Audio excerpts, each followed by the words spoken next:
against the grain.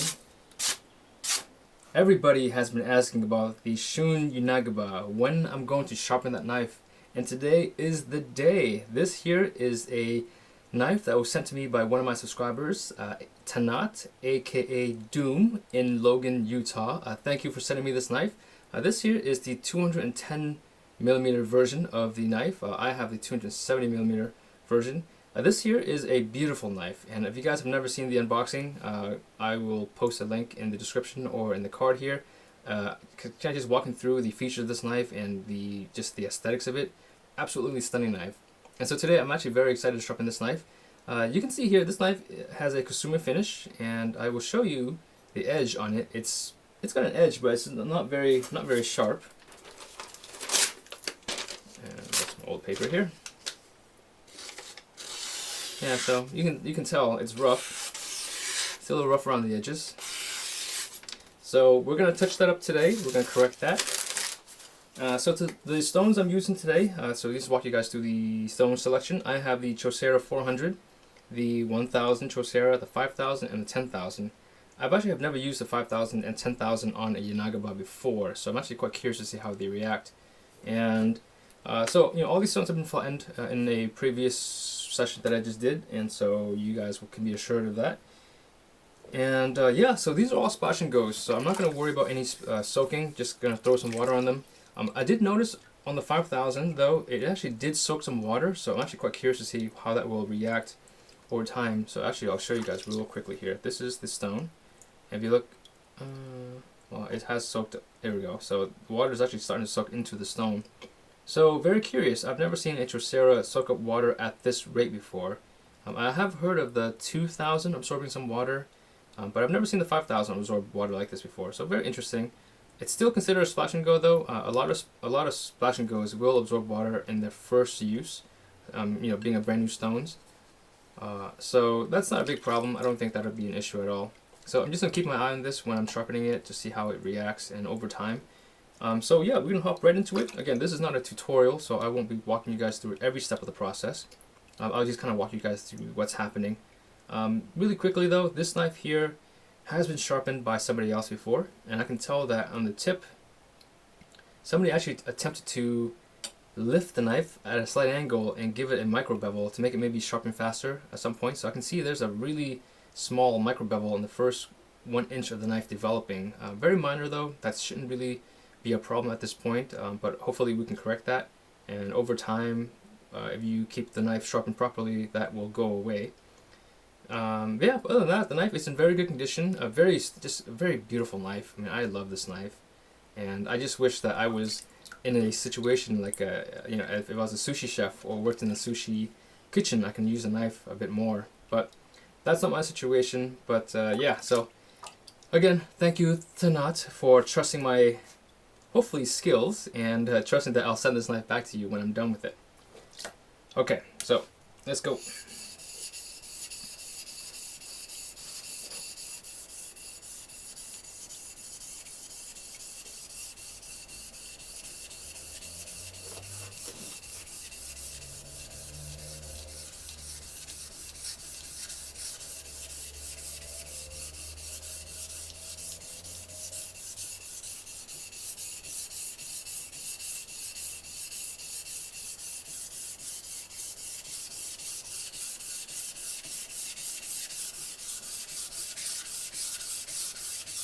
Okay, so the stone's feeling really good. It's cutting really well. One question I wanted to address was a lot of folks have asked me why I sharpen my Yanagiba on the flat side at a perpendicular angle versus a 45 or something close to that angle. Well, the tendency to, for the most part, people sharpening the knives in this angle will have a tendency to push down into the stone, and what you'll create is, even though the knife will stay relatively flat, you actually will not lose the flatness of the uruushi finish. And so the knife will, instead of being a single bevel knife where it's just completely flat, you will create a plane, and the knife will actually be more of a V shape. So that's one way, one thing that you need to look out for. The other thing is, if you were to sharpen the knife this way, you will create a wear pattern that will not be perpendicular to the knife. If you look at the way that the knife is actually sharpened from the factory, it's actually polished, not sharpened. at a perpendicular angle. Okay, so if you were to sharpen the knife at an angle, you will create a wear pattern like this, as opposed to perpendicular to the knife. And so that will create a situation where the knife will perform unevenly in the long term. Short term, it won't be a big problem. So those are the two big things that you need to worry about, or at least to know, to understand why you sharpen your knife at a perpendicular angle, not at a 45 or 50 degree angle on the flat side.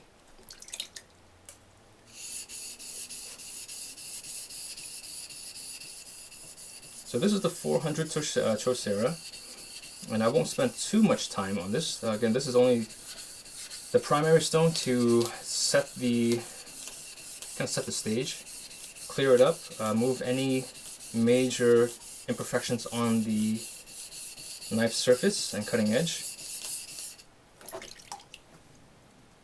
Yeah, the knife feels pretty good right now, so I'll hop right into it on the right side.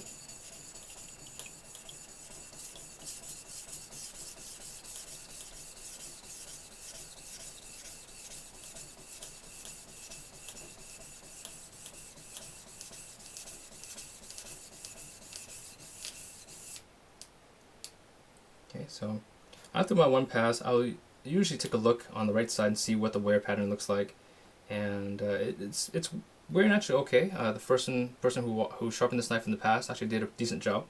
And another thing that people ask about is why they're having trouble balancing the knife on the whetstone.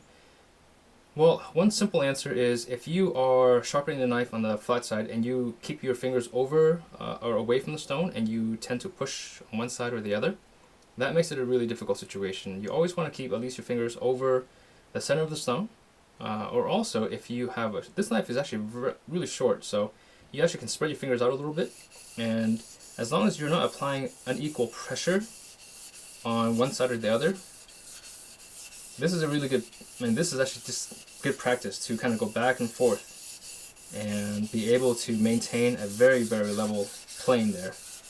And just do that on some spare time or something like that. But if you have trouble doing that technique, go in sections. You go in the first, I guess 1/4 or 1/3 of this knife, do 10 strokes, hop on over here, overlap it just by a little bit and go another 10 strokes, and then just go that way. So that's an easy way to develop your muscles for this sort of sharpening.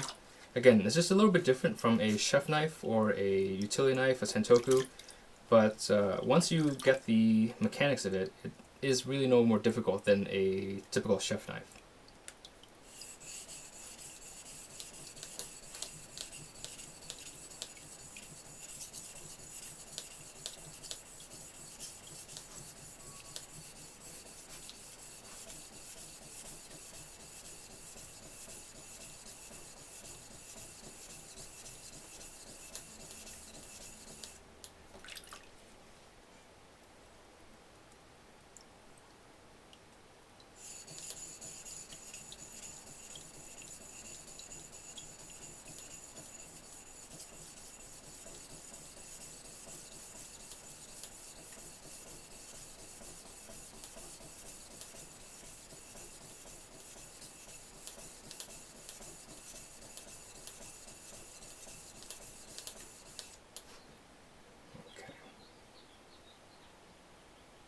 Alright, so now we'll go back to the flat side.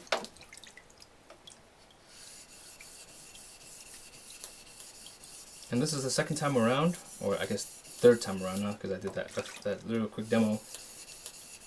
I'm not going to spend too much time here. I'm basically just run through that side, this side, and pull off any major burr development, and not let any major burrs develop.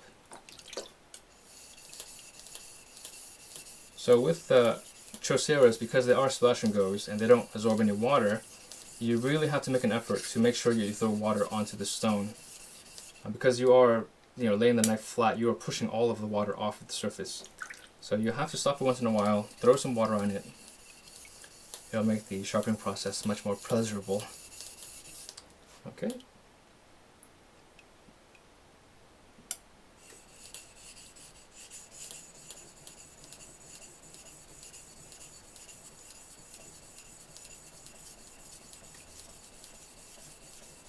Again, I'm not spending too much time right now, just kind of making a relatively quick pass, like 2 to 3 strokes per section of the knife, and moving on.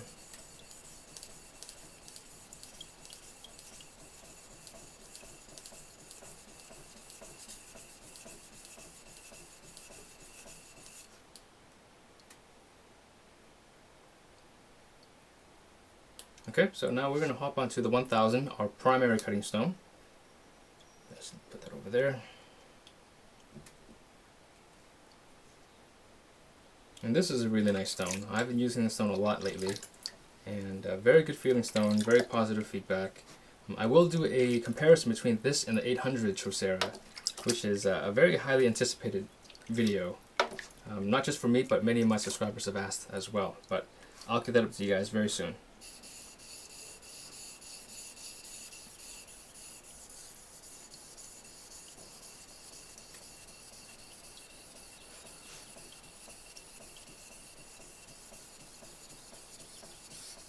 Okay, again, make sure you have water on the stone.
One thing that's very important on a Yanagiba sharpening is the stone does need to be flat. Okay, I know that if you guys watch enough of my videos, you guys will know that I don't really like flattening my stones. But for a single bevel knife, a plane, a chisel, a knife where is flat plane is actually essential. This is one of those situations. And also, what you also want to keep in mind is when you're sharpening your knife, you want to utilize as much of the stone as possible. Okay, you don't want to go and just kind of grind on just a tip, move around, like how I would do on a chef knife. On a Yanagiba, you definitely want to use the entire length of the stone. This will make your sharpening much more consistent, and the finish on the knife will look a lot better. Okay, so you don't want to move the knife around unless absolutely necessary. And when I say move it around, just move it, up and down on the entire length of the stone. Don't try to move around to different areas of the stone. This is not the knife for that.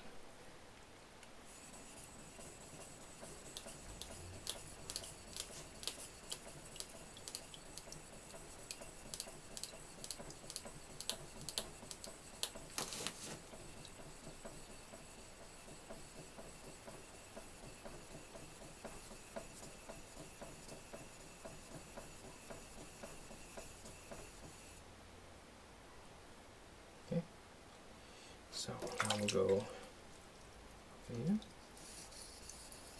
Okay, and I'm trying to, consciously making an effort to apply less pressure. This way we don't pull off and create any sort of large burrs, and you don't put any unnecessary pressure onto the cutting edge.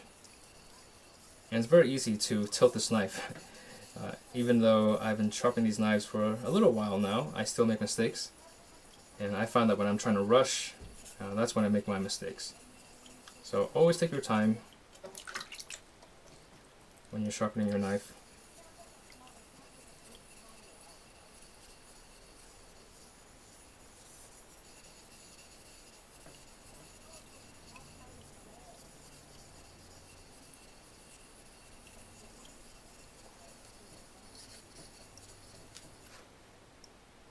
Okay. It's feeling pretty nice right now.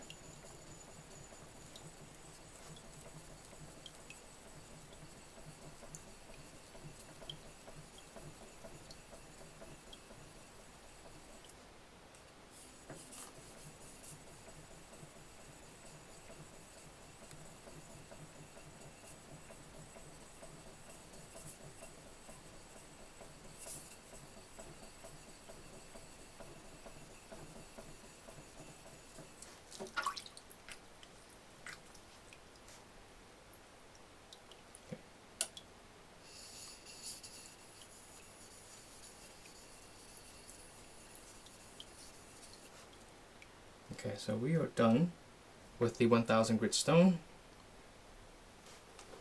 Alright, I'm going to show you guys what the knife's edge is like right now, just to give you guys a little glimpse of what's happening. A few folks have asked me to give you guys kind of, you know, cut the samples every time I'm moving up a grit level, so I'll do that right now.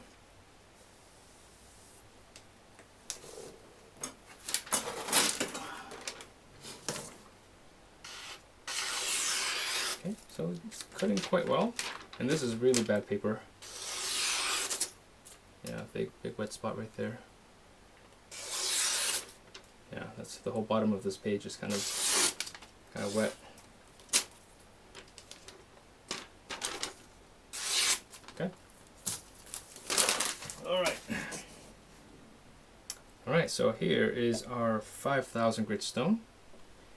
Let's throw some water on it and have a look here. Yeah, so it's not really absorbing water at the same rate as before. Yeah, okay, so it absorbed whatever water it needed, and it's good to go now.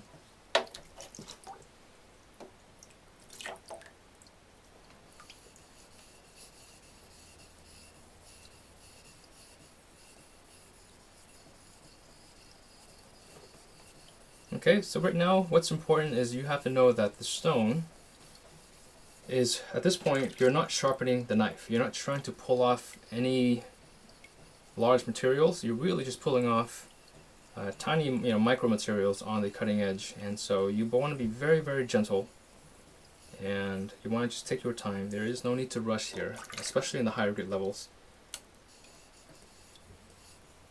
Yeah, see, if you now this stone is still being brand new, it feels a little sticky right now, and I've also noticed the 5000 is a little bit soft. It's definitely much softer than the 3000 grit stone.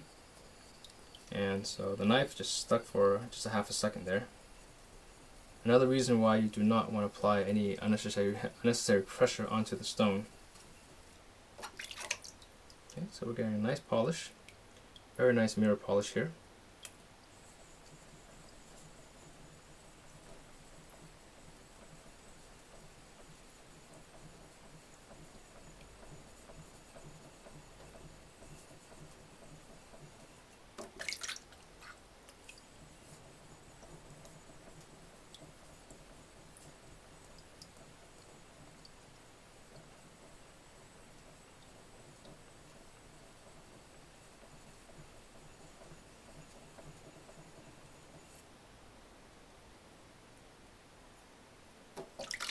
Okay.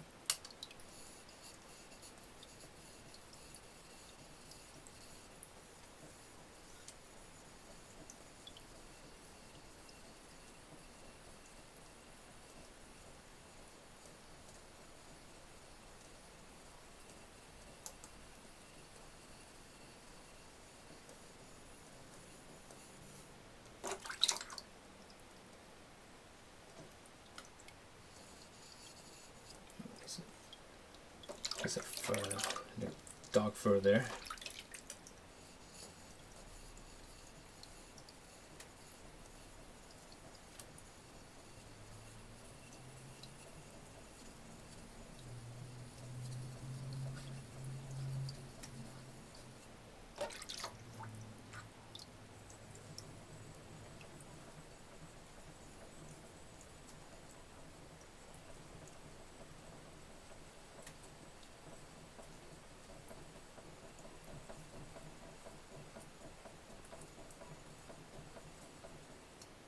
Okay. Alright, so now we're moving on to the 10,000 grit stone. Again, you don't really need to spend a lot of time on your polishing stones. All of the sharpening, all the hard work should have been done on the 1000 and the lower grit stones. So now all we're doing is we're just taking off excess material, bits and pieces at a time. This is very interesting. I've never, again, like I said, I've never used the 10,000 grit stone as a polishing stone for my Yanagibas, and it feels very different than polishing a chef knife. There's because there's a lot more contact, surface contact with this, the knife and stone. it does feel a little bit stickier than what I was used to than just polishing a chef knife. Okay.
Okay, so let's have a look at the edge now.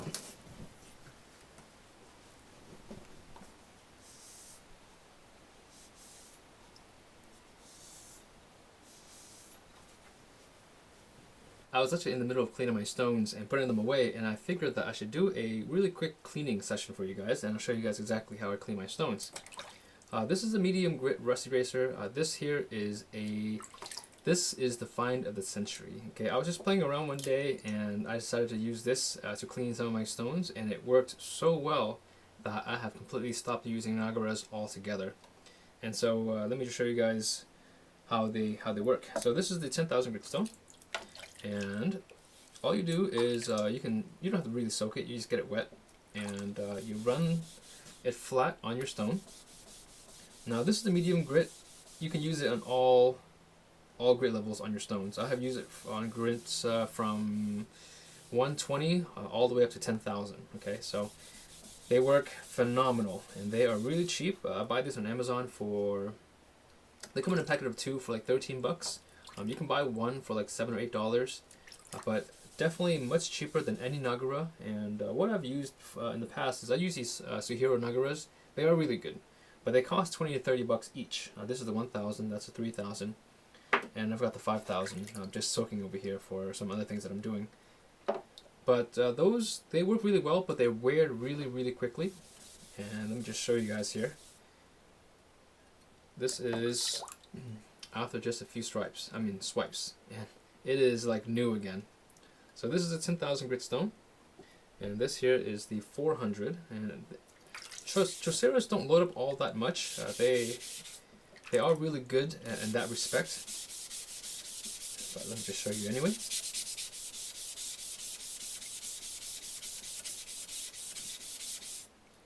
Okay, so you can see right here from the other camera angle that it is just such a phenomenal cleaning stone. Okay, so you see right here, it's like brand new again. So that's the 400. Now this is the 1,000. The 1,000 has the most, if you want to call it load up, but it's been marked up the most relatively compared to the other stones. And again, we just run it lengthwise. Use the other side if you want to. I've actually never used the side with the writing on it, but it's the same thing. It's a little bit smoother because I've been using this side, the back side. But there it is. That is just the easiest way to clean a whetstone. If you use the Nagara, which you can, the Nagaras, I would say after 20 or 30 uses, a Nagara this size will be down, whittled down to nothing. So again, you don't want to spend 20, 30 bucks only to have 20 or 30 uses out of it. As much as nice as they feel, I'm much more practical than that. So that's my 1,000 grit stone, and this is my 5,000. Show you here. There's really not much load up on the stone at all, but I'll just run it really quickly here.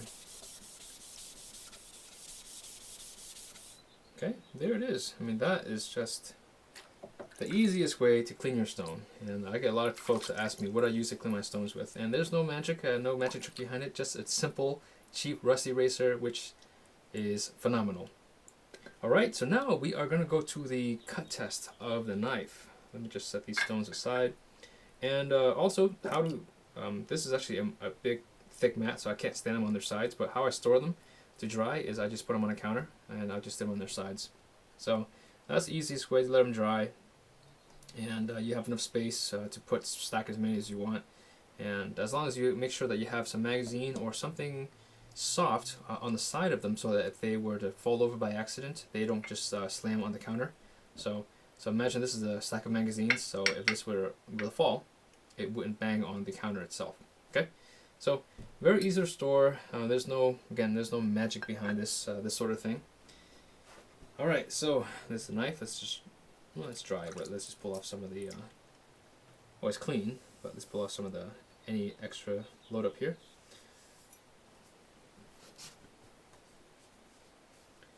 And I know I don't have sushi here to cut for you, so forgive me for that. This is the best I can do. Alright. Okay. Okay, so we're going to grab some paper. Again, this is damp magazine paper. You can see that they're kind of crinkled, and not very good to test sharpness, knife sharpness with, but that's all I have right now.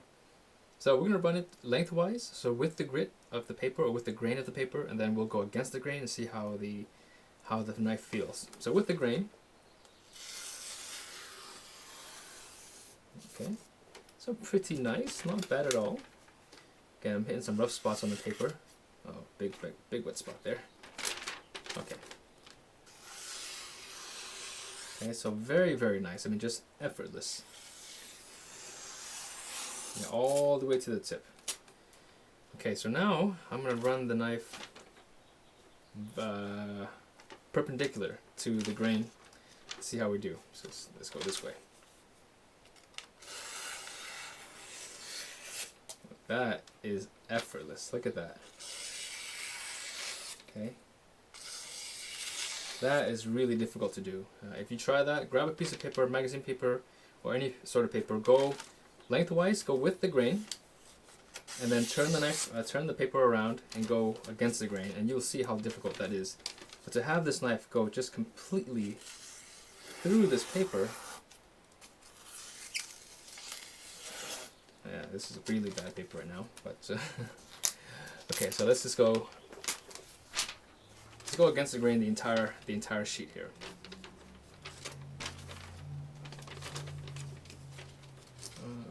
Okay.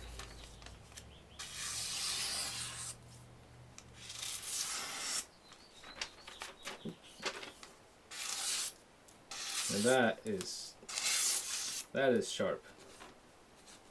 Yeah, again, this again, not the best example of paper, but it will do. Okay, these are all perpendicular cuts to the grain, and that is really impressive.